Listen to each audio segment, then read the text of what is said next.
घर में चिपकी लेखा चिपक दीवार में ओहिंगा चिपक जाए अपना भातार से। ढेर दिन पर नैहर से अइलू हकार से रात भर मजा लेवे द तू प्यार से।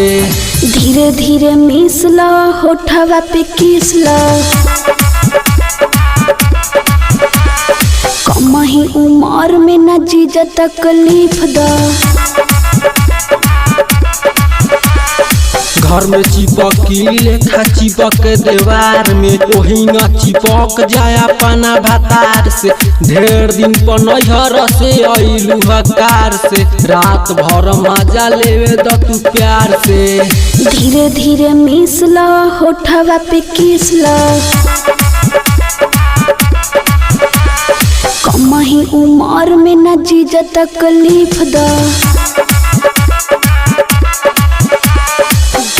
प्रकाश बाबू पूरन छपरा चकिया पूरन छपरा चकिया।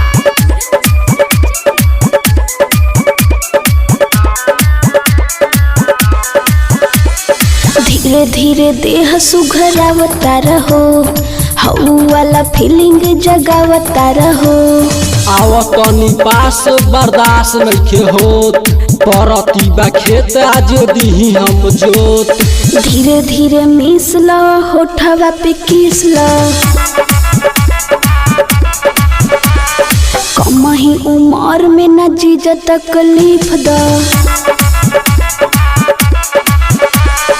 घर में चिपकी लेखा चिपक दीवार में ओहिंगा चिपक जाए अपना भातार से।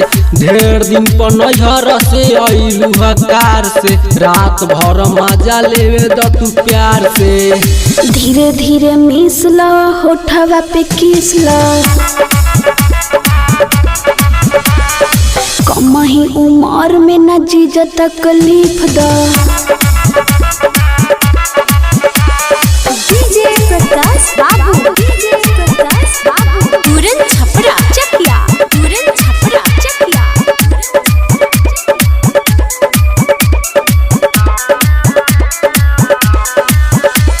लाग जाई पता अभिनाश गीतकार के राख दी रणधीर तोहार थो बड़ा बिगाड़ के।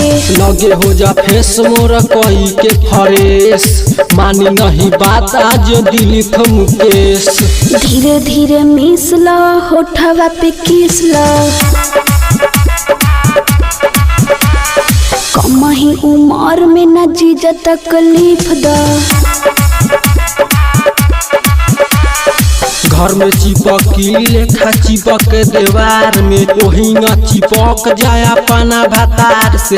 ढेर दिन पर नैहर से अइलू हकार से रात भर मजा लेवे द तू प्यार से। धीरे धीरे मिसला होठवा पे किसला कमही उमर में न जीजा तकलीफ दा।